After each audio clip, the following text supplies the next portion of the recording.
Hello. My name is Muhammad Jami Bipeno, reporter number 14. So, my topic is all about importance of codes. The Code of Ethics states the moral responsibilities of engineers as seen by the profession and as represented by professional society, because they are express the profession's collective commitment to ethics. Codes are enormously important not only in stressing engineers' responsibilities but also in supporting the freedom needed to meet them. So, case 2, the question is with regards to the same two codes you use in question number 1. This question is connected with the case 1 question, which is reported by reporter number 13. So, these two examples of responsibilities that you believe would be incumbent on engineers even if the written code did not exist, and explain why. Also, these two examples, if any, responsibilities created because the code was written as a consensus document within the profession. So here I listed three responsibilities. First, guidance to others.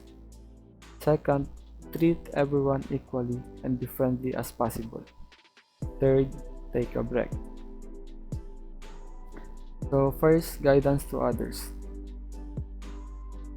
It would be beneficial to engineers, especially when their subordinates are newbies or does not have all necessary skills and knowledge needed on a certain task.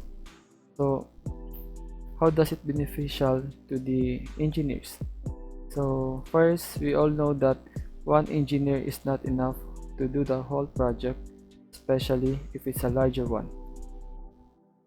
As being said, we need to hire someone to help us do other tasks so it would be efficient and faster to finish the job.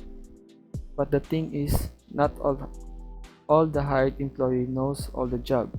So as a project manager, you need to guide them, teach them, and explain what are those important tasks that should be done properly. By doing so, it will lessen your job, and I think it will be more efficient that way.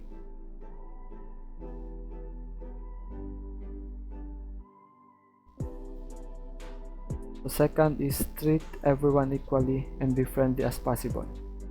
So treating everyone equally and having a good relationship with everyone, not only with your co-engineers but also to your workers.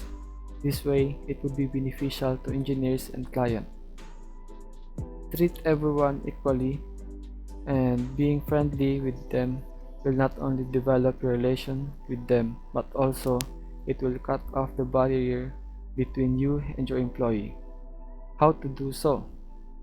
So maybe don't think too high of yourself and level with them. That doesn't mean that there will be no respect at all. Respect is a common sense, and they know it too. The perks of being friendly or friends with your employee will boost their morale and they will be more comfortable working even though you are watching them, because some people will become anxious when their employer is looking or watching them work, and that is not a good impact to you. So you need your employee to be at their best for good outcome. Also, it will prevent possible conflict between you and your employees that might result to backstabbing. So third is take a break. So taking a little break wouldn't hurt your work. Instead, it will give you a good conditioned mind to do all the tasks at your best. It is good for your health. So I think this one is a no-brainer. Everyone needs to relax and have a little me time. So take a nap, go to a refreshing place, or maybe do some yogas or exercise, or maybe some epic sunset view moment. It's all up to you. What are those things that relieves your stresses? So problem number 2, is list to example, if any, of responsibilities created because the code was written as a consensus document within the profession. So, here, so I base it on the Introduction to Engineering Ethics second edition, Mike Martin and Roland Schweinsteiger. Also, I found this PDF called Agreement Between Owners and Engineers for Professional Services. So, here in the first paragraph, this one I found this the Engineering Book of Ethics. The civil engineer may recommend specialist suppliers and or contractors to design and execute certain parts of the works, in which case the civil engineer shall coordinate the design of such part or parts with the overall design of the works, but he or she shall be relieved of all responsibilities for design, manufacture, installation, and performance of such any parts. In the next paragraph, this one, I found it on the agreement between owners and engineers for professional services. So, reliance on others, subject to standard of care set forth.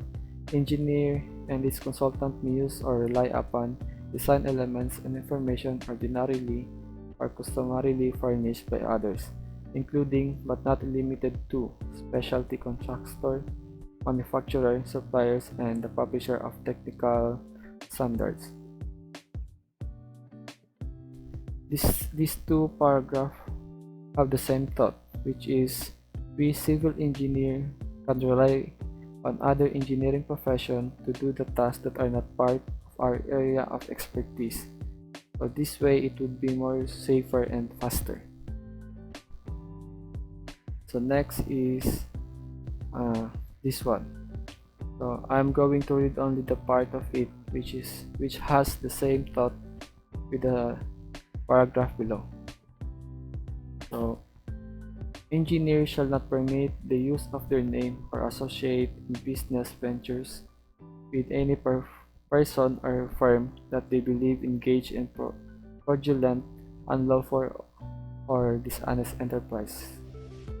So, the paragraph below, engineer certifies that it has not engaged in corrupt, fraudulent, or coercive practices in competing for or in executing the agreement. So, their point on this code is for civil engineers to avoid being attached or engaged to any sort of corruption, since it is punishable by law. So, it is the same with the client or enterprises. Engineers should check their background if they are engaged in their kind of matter. So, that's all. Thanks for listening.